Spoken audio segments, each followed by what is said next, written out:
नमस्कार। कार्यक्रम व्यक्ति विषय र विशेषमा यहाँहरूलाई स्वागत छ। म नयन सापकोटा। यो कार्यक्रम तपाईले नेपाल एफएम मार्फत पनि सुन्न सक्नुहुनेछ। आजको कार्यक्रममा हामीसँग रोमलाल गिरी हुनुहुन्छ।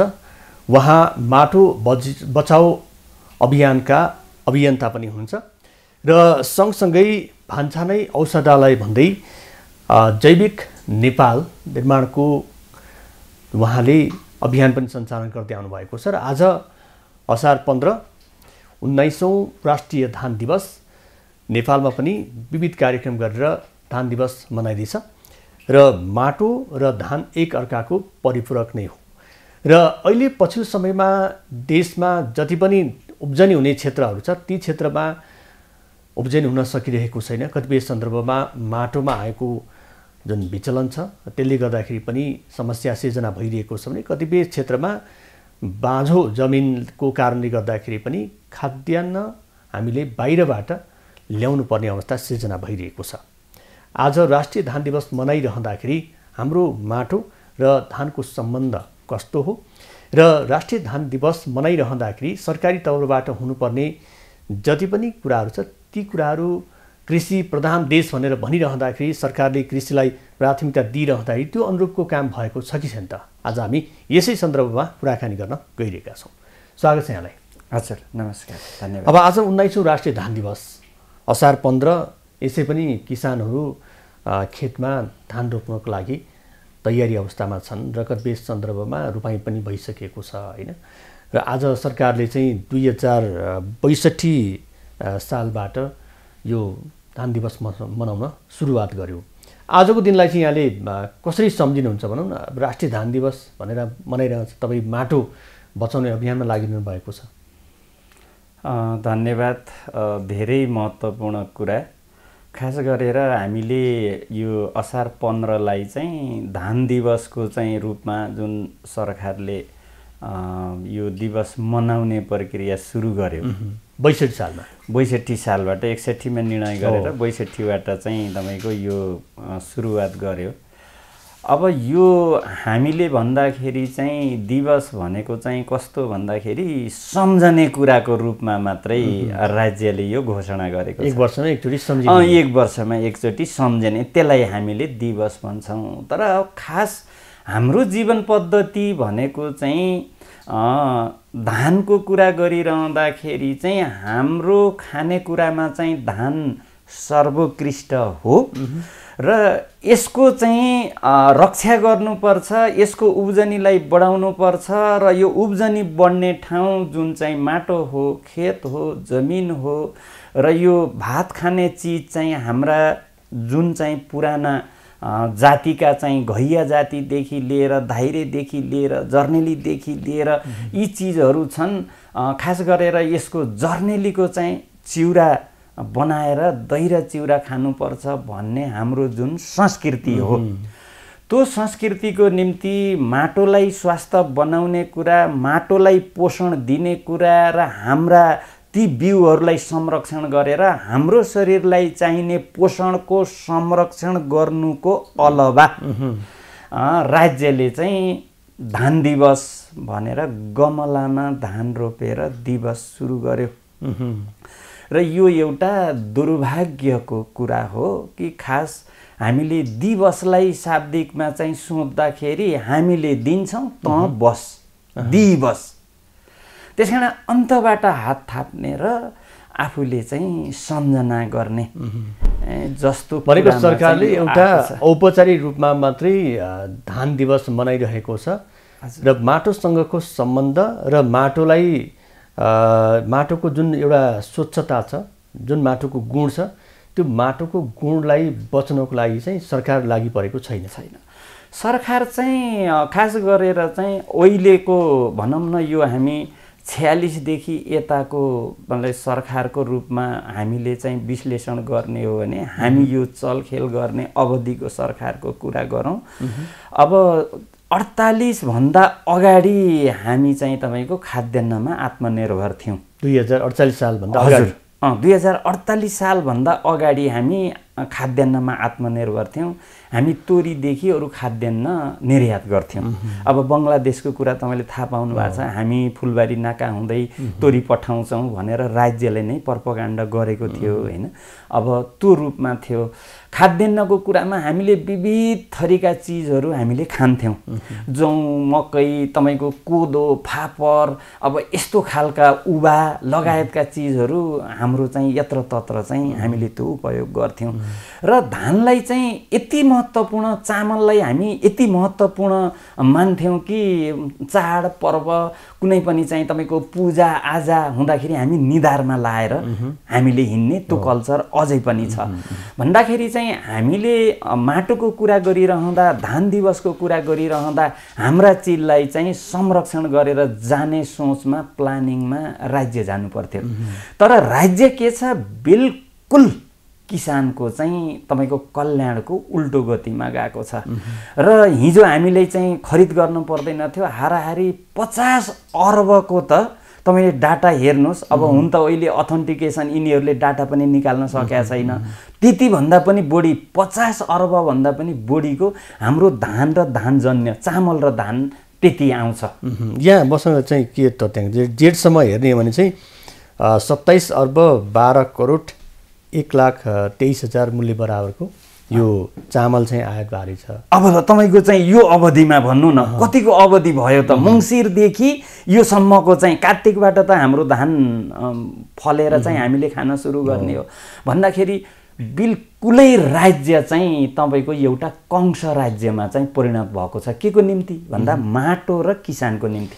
अहिले चाहिँ अब यो धान उत्पादनमा ह्रास आउनुको पछाडि अथवा बाहिरबाट चाहिँ हामीले धान आयात गरेर चामल चाहिँ खानुपर्ने अवस्थाको सृजना चाहिँ कसरी हुन पुग्यो? यसमा क्षयीकरण चाहिँ कसरी भयो? माटोको उपलब्धता नभएर हो अथवा जमिनको चाहिँ हामीले सही सदुपयोग गर्न नसकेर हो, के भएर चाहिँ यो ह्रास आइरहेको? खास गरेर चाहिँ हामी दुईटा कुरामा यसलाई चाहिँ फोकस गरेर जान्छौँ र हामीले देख्ने कुरा, भोगेको कुरा, चिन्ताको कुरा, हामीले चाहिँ दुईटा कुरालाई चाहिँ हाम्रो उत्पादन नबढ्नुमा दुईटा कुरा चाहिँ महान रूपमा चाहिँ अगाडि आएको छ बेरियरको रूपमा। हामीले ती दुईटा कुरालाई चाहिँ तपाईँको नहटाउने हो भने हामी चाहिँ खानबिना मर्छौँ। एउटा कुरा हो हाम्रो चाहिँ तपाईँको रासायनिक विषादी र रासायन मल यो देशमा चाहिँ भित्र्याउनु एउटा सबैभन्दा ठुलो कज। रासायनिक मल र रासायनिक विषादी यो देशमा भित्र्याउनु यहाँको सबैभन्दा ठुलो दुर्भाग्य हो। यहाँका मान्छेलाई बिरामी बनाउने, अस्पतालको व्यापार बनाउने त्यो मोडालिटीमा चाहिँ अब यो मल र विषादीले काम गरेको छ। दोस्रो कुरो हो तपाईँको चाहिँ जमिनको चाहिँ सहरीकरण र प्लटिङ गरेर चाहिँ जग्गा माफियाहरूले चाहिँ किसानलाई विस्थापित गरेर जाने खालको सिचुएसन जुन यो दुईटा कुरा चाहिँ बन्यो। यसको निम्ति मैले डिटेल मैले यो कुरा गर्छु। हामी अलिक गहिरो कुरामा चाहिँ हामी आज जान सक्छौँ। माटोको कुरा गर्दाखेरि चाहिँ किन हामीले चाहिँ रासायनिक मल र विषादीले हाम्रो उत्पादन घटायो त भन्ने कुराको रूपमा हामी जाँदाखेरि हामी सुरुमा अब हाम्रो 48 भन्दा अगाडिको हाम्रो उत्पादन तपाईँको चाहिँ हाम्रो सिस्टम, हाम्रो संस्कृतिमा हामी जाउँ। हाम्रो माटो त्यति बेलासम्म स्वस्थ थियो, हाम्रो माटो त्यति बेलासम्म सबल थियो, त्यति बेलासम्म हाम्रो माटोले उब्जनी दिन्थ्यो। असार 15कै कुरा गर्दा, असारको कुरा गर्दा, धान रोपाइँको कुरा गर्दाखेरि हामीले बेस लाइनबाट कुरा गरौँ।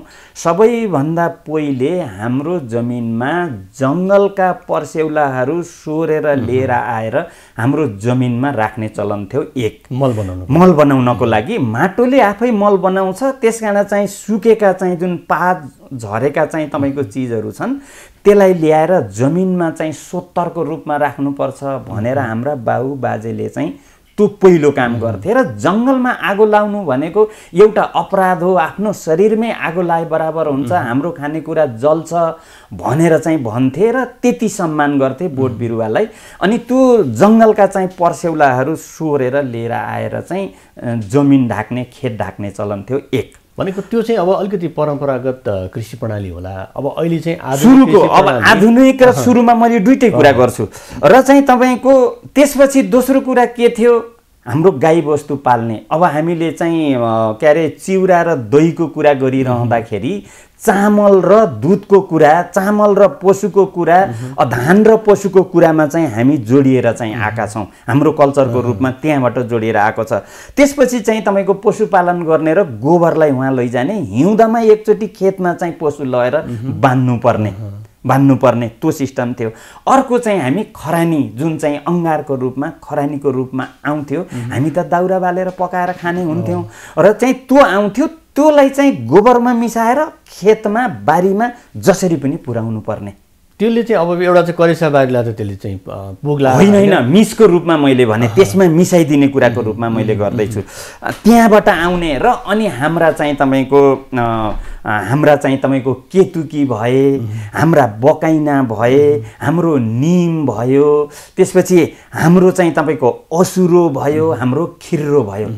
तिनीहरूलाई चाहिँ काटेर मसिनो बनाएर जब खेत रोप्ने बेलामा चाहिँ हामी हिलाउँछौँ, बिउ राख्ने बेलामा जब हिलाउँछौँ, त्यसलाई चाहिँ काटेर मसिनो बनाएर छरेर अनि चाहिँ खेतमा त्यो हिलाइदिने। यहाँले चाहिँ अब एउटा के कुरा व्यक्त गरिरहन खोजिरहनु भएको छ, एउटा चाहिँ रासायनिक मलको कारणले गर्दाखेरि जुन एउटा खाद्य उब्जनी हुन्छ, त्यो उब्जनी भइरहँदा त्यसको पौष्टिकतामा ह्रास आएको कुरा यहाँले गरिरहनु भएको छ। माटोकै क्वालिटीमा ह्रास आयो, माटो नै मर्यो, त्यसलाई चाहिँ मार्ने कुरा यहाँले गरिरहनु भएको छ।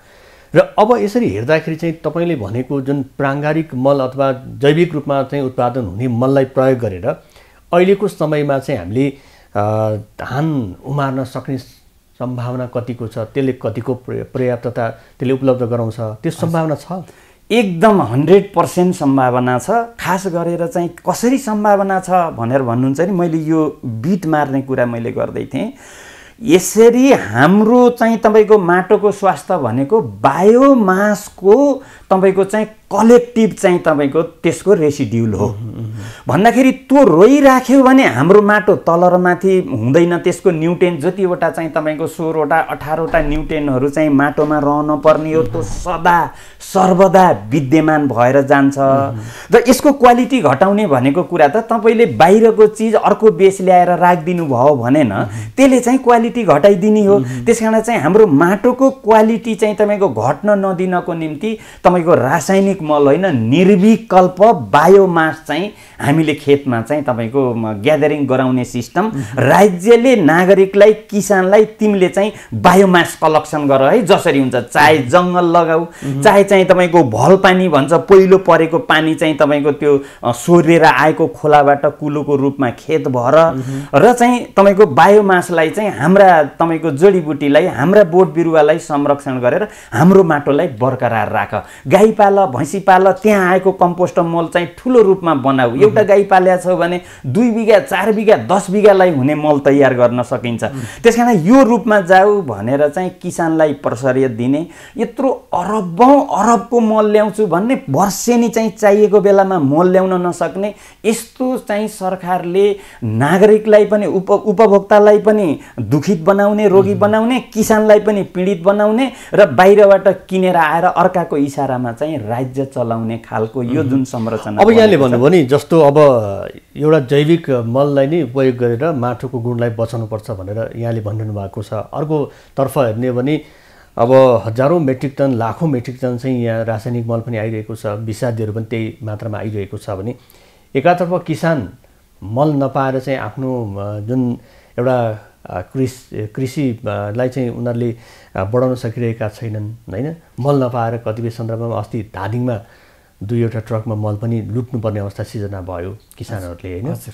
एकातर्फ हामीलाई रासायनिक मल हामी खोजिरहेछौँ, हामीलाई पुगेन भनिरहेछौँ। अर्कोतर्फ हेर्ने यो घात छ, यो चाहिँ यसले चाहिँ माटोको गुणलाई बर्बाद बनाउँछ। माटोको गुण बिग्रिनु भनेको हाम्रो स्वास्थ्य पनि बिग्रिनु भनेर तपाईँले भन्नुभएको छ। अब यसलाई मिलाउने कसले त, कसरी मिल्छ त? यसलाई राज्यले नै मिलाउन पर्छ। बिल्कुल रासायनिक मल र विषादी यो देशमा निषेध गर्नुपर्छ, ल्याउनै हुन्न। ल्याएर चाहिँ तपाईँको चाहिँ अरूलाई चाहिँ बाँडेको हुनाले हामीलाई भएन भनेर किसानले खोसेको हो। किसानलाई चाहिँ माटोको पोषण भत्ता दिनुपर्छ। राज्यले यो घोषणा गर्नुपर्छ, तेरो माटो सुधार है भनेर त्यसलाई माटोको स्वास्थ्य कार्ड दिनुपर्छ। त्यसपछि चाहिँ निरन्तर निरन्तर रूपमा हामीले सुधार गऱ्यौँ भने हाम्रो माटोको क्वालिटी चाहिँ तपाईँको अनि मल नहाली चाहिँ बाला लाग्दैन के? अनि हामीले चाहिँ त्यो बायोमासलाई चाहिँ कलेक्सन गर्ने र हामीले चाहिँ नयाँ प्रविधिका सलरी मलहरू बनाउने, डिकम्पोजरहरू बनाउने, वास डिकम्पोजरहरू बनाउने, गडेउला मल बनाउने, हरियो मल बनाउने, हामीले बायोचार भनेको अङ्गारहरू तपाईँको चाहिँ कोइलाहरू जमिनमा लैजाने र लाखौँ लाख वर्ष हाम्रो माटो नबिग्रिने गरेर हामीले हाम्रो माटोलाई चाहिँ सेटल गर्नुपर्छ। तपाईँले एकातर्फ चाहिँ हामीले व्यापार घाटाको कुरा गर्छौँ होइन, देशमा चाहिँ विदेशी मुद्रा सञ्चित घट्यो भनेर चाहिँ अहिले चाहिँ राष्ट्र बैङ्कले पनि भनिरहेको छ होइन।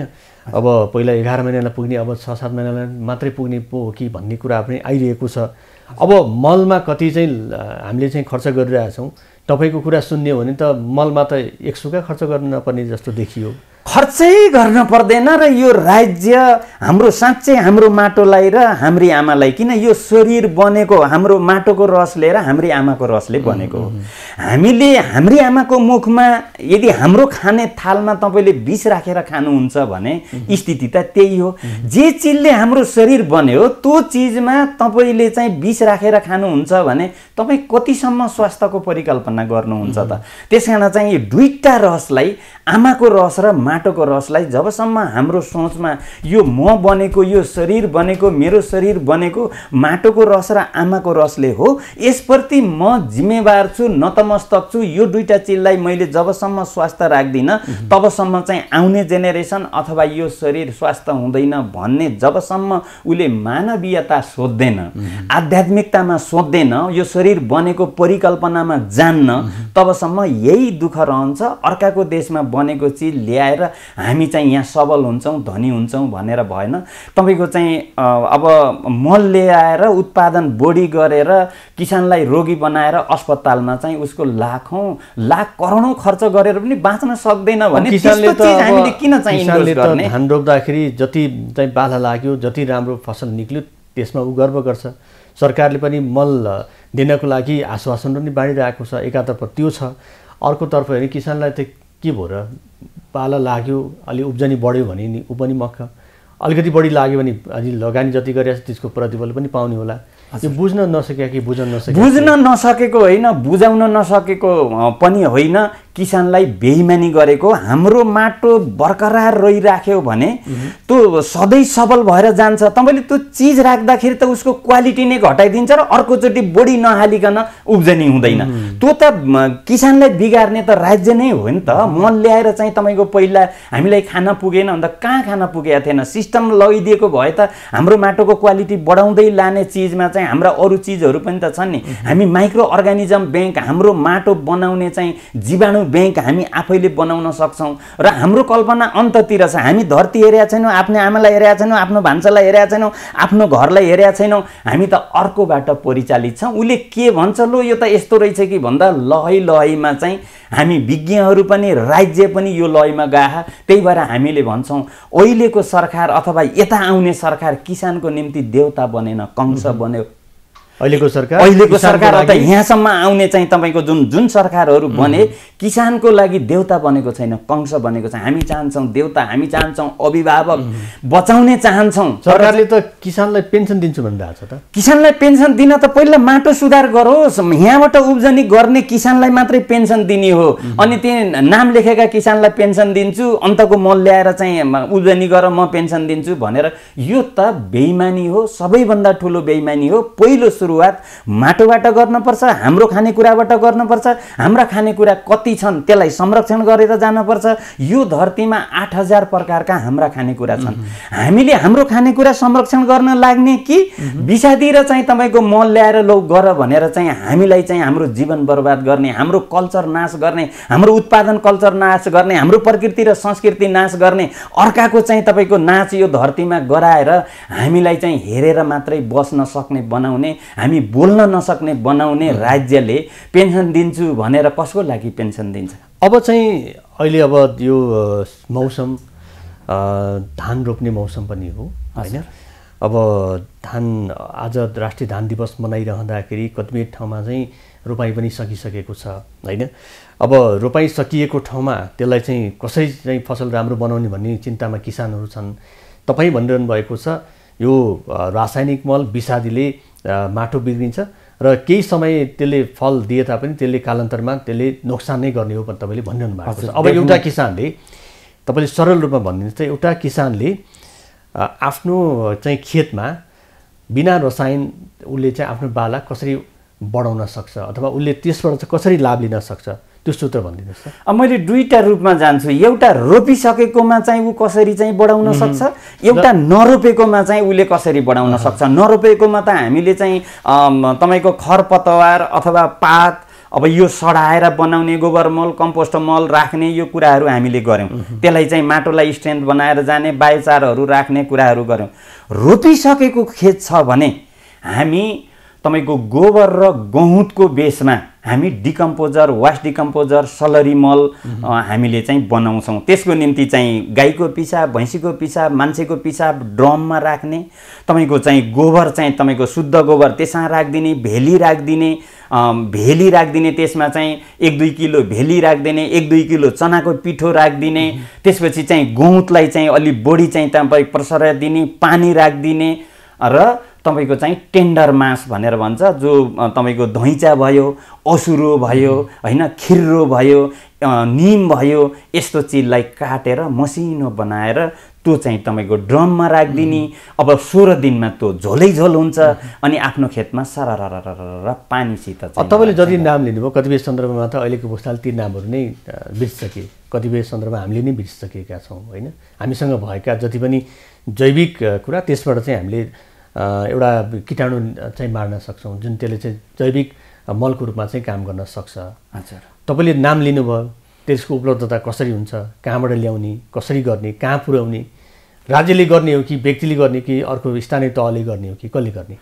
अब यो प्रत्येक व्यक्तिले, प्रत्येक किसानले, प्रत्येक राज्यले, अहिले त हाम्रो 3 तहको स्थानीय 3 तहको राज्य छ, प्रत्येक राज्यले सोच्नुपर्ने हो यो। किन भन्दाखेरि हाम्रो चाहिँ शरीर माटोको रसले र आमाको रसले बन्छ, हाम्रो प्राण सासले भर्छ र हाम्रो शक्ति घाँसले चल्छ भने यो शरीर, सास र घाँस एउटा चिजमा मात्रै भर पर्छ, त्यो हो बिरुवा। जबसम्म हामीले बिरुवालाई चिन्न सक्दैनौँ, सम्मान गर्न सक्दैनौँ, बाटोको छेउमा, सार्वजनिक जग्गामा, तपाईँको सामुदायिक वनमा, तपाईँको चाहिँ खोला खाल्सामा, कुलाको छेउमा, बाटोको चाहिँ तपाईँको सडकको छेउमा जहाँ चाहिँ निम रोपौँ न, जहाँ चाहिँ अमृतका बिरुवा रोपौँ न, जहाँसुकै चाहिँ बिरुवा बनाउँ न, त्यसले सास पनि दिने हो, त्यसले घाँस पनि दिने हो। भन्दाखेरि धरती संरक्षणको एउटै मात्रै उपाय छ, त्यो हो बिरुवा संरक्षण।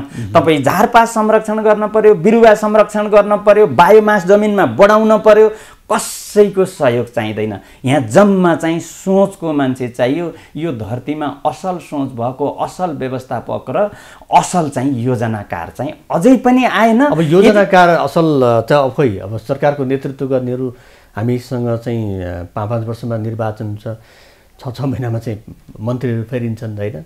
मिली भगत खाने, यो त मिलेर खाने सिस्टम छ। यहाँ त चाहिँ जनताको सोच छैन, आफ्नो सोच। भनेको तपाईँ हामी कराएर यसरी भनेर यो जैविक मललाई चाहिँ हामीले चाहिँ अब अलिकति बढाउनुपर्छ भनेर लागिरहँदाखेरि त्यसले कस्तो भूमिका खेल्छ त? कसले सुरुवात गर्ने त उसको? अब चाहिँ अब सुरुवात चाहिँ भएको छ। अब यो कंसागिरीको चाहिँ राज्य अब चल्दैन। अब किसानलाई पनि यो सचेतना आएको छ, हामी कमाएर के भयो, मल ल्याएर उत्पादन गरेर के भयो, आखिर यहाँ हस्पिटलमै गएर बस्ने हो। त्यसकारण चाहिँ हाम्रो खाना यस्तो शुद्ध हुनु पर्यो जुन खानाले हाम्रो शरीरलाई अमृत समान चाहिँ काम गरोस्, हाम्रो शरीरलाई स्वास्थ्य बनोस्। हाम्रो खाना यस्तो हुनुपर्छ जसले औषधिको काम गरोस्, औषधि यस्तो हुनुपर्छ जसले खानाको काम गरोस्। भनेको अहिले जति हामी खाना खाइरहेका छौँ, जति हामीले खाद्यान्न प्रयोग गरिरहेका छौँ, त्यसले अन्ततगत लाने भनेको बिरामी नै पारेर हस्पिटलमै जाने हो। तपाईँ क्यालकुलेसन गर्नुहोस्, यो धरतीमा हस्पिटल कति खुले अनि को चाहिँ तपाईँको धनी भयो त, को चाहिँ कुन किसान धनी भयो, कुन चाहिँ स्वास्थ्य भयो, कुन समृद्ध भयो। नामले हुन्छ, नाराले हुन्छ, कामले कहाँ भएको छ। समृद्ध हुनको लागि पहिला के हुनु पर्यो? स्वास्थ्य भएन समृद्ध हुने। धनी छ, धनले समृद्धता हुँदैन। खरबौँ रुपियाँको छ, अस्पतालमा गएर बसेर पल्टिया छ, के को समृद्ध? त्यसले देशको निम्ति के गर्छ, परिवारको निम्ति के गर्छ, सोसाइटीको निम्ति के गर्छ, कस्तो सोच्छ, के गर्छ त भन्दाखेरि आफू बाँच्नसित मात्रै लड्ने सिस्टम यो राज्यले बनाइदिएको छ।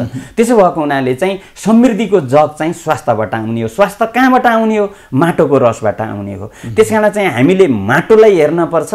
धान दिवसको चाहिँ तपाईँको उपलक्ष्यमा यो हाम्रो माटोको महिमा बुझ्ने र हाम्रो जीवनको महिमा बुझ्ने, आफूलाई हेर्ने, शरीरलाई हेर्ने, यो बनेको केले हो भन्ने चिन्तन गर्ने कुरा हो र हाम्रो खानेकुरा के हो भनेर चिन्तन गर्ने चाहिँ तपाईँको असार 15ले चाहिँ। अब हामीसँग मन्त्रालयगत रूपमा विभिन्न तत्त्व निकाय पनि छन् हैन। अब आज असार 15 को कुरा गरिरहँदाखेरि कृषि अनुसन्धान परिषद पनि छ, नार्क पनि छ। आज विशेष कार्यक्रम पनि आयोजना गरिरहेको छ। त्यो माटो बचाउने अभियान जुन यहाँले सूत्र एउटा चाहिँ दिनुभयो, त्यो चाहिँ परिषदले चाहिँ कृषि अनुसन्धान परिषदले आँखा चिम्ल्या छ कि अथवा उनीहरूले चाहेर पनि त्यतातर्फ ध्यान दिन सकिरहेका छैनन् कि उनीहरूको सोच चाहिँ कस्तो पाउनु भएको छ यहाँले? अब मलाई भन्नुहुन्छ नि, म 11 वर्ष यो चाहिँ नेपाल भ्रमण गरेँ। 11 वर्ष राज्यका विभिन्न निकायमा तपाईँले चाहिँ कृषि अनुसन्धान परिषद भन्नुहोस्, कृषि मन्त्रालय भन्नुहोस्, मन्त्री भन्नुहोस्, त्यहाँका कर्मचारी भन्नुहोस्, यी विशुद्ध आफ्नो निम्ति जागिर खान आएका प्राणी हुन्। यिनले अरूको निम्ति सोचेकै छैन। पदमा बस्दाखेरि आफ्नो निम्ति सोच्छ, पदबाट बाहिर आयो भने बल्ल उसले चाहिँ यस्ता कुराहरू गर्छ। नेपालको सबैभन्दा ठुलो विडम्बना यही हो। सबैभन्दा ठुलो विडम्बना यही हो। पद पोजिसनमा बसेर कल्याण गर्छु भन्ने मान्छेको मनस्थिति उल्टो भयो। अर्काको कल्याण गर्ने सोचमा गयो, आफूलाई पैसा कमाउने सोचमा गयो र यो धरतीको निम्ति, आफ्नै आमा र धरतीको निम्ति उसको सोच भएन। त्यसो भएको हुनाले सबैभन्दा दुःख अहिले संसारमा अरूका चिज प्रयोग गरेर तपाईँको चाहिँ महारोगीको रूपमा नेपालीहरू। अब आफ्नो उत्पादन छैन, अब आफ्नो आत्मनिर्भर बन्न सकेका छैन, पद निर्वाह नगरिकन बाँच्नै सकिने भने त्यो नगरी त सुकै भएन नि। त्यही भएर परनिर्भर बनाउने केले बनायो त भन्दा हामीले दुईटा चिजका कुरा गऱ्यौँ नि त। त्यसो भएको हुनाले परनिर्भर बनाउने राज्य हो। अब यसले चाहिँ हाम्रो उत्पादन संस्कृति नष्ट बनाइदियो, हाम्रो खाने संस्कृति नष्ट बनाइदियो र हाम्रो तपाईँको चाहिँ हाम्रो संरक्षण संस्कृति, हामीले चाहिँ माटोप्रतिको, हामी त भूमि पूजक हो नि त, हामी त वनस्पति पूजक हो नि त, हामी जीवजन्तु पूजक हो नि त, हामी यो धरतीमा भएका सर्व चिजको पूजक हो नि त। त्यो नभइकन हामी बन्दैनौँ, हामी बाँच्दैनौँ भनेर हामी सर्प पूज्ने हो, हामी काग पुज्ने हो भनिसकेपछि हामी प्रकृतिमा भएका चिजको संरक्षण गर्ने संस्कृति ध्वस्त बनाएर अर्काका चिज ल्याएर हाम्रो माटो मारेर अहिले चाहिँ तपाईँको गमलामा धान रोपेर धान दिवस मनाउने कुनै अर्थ रहँदैन। हामीसँग समय सकिएको छ। यहाँको महत्त्वपूर्ण समय र विचारको लागि धन्यवाद। हजुर नमस्कार, धन्यवाद।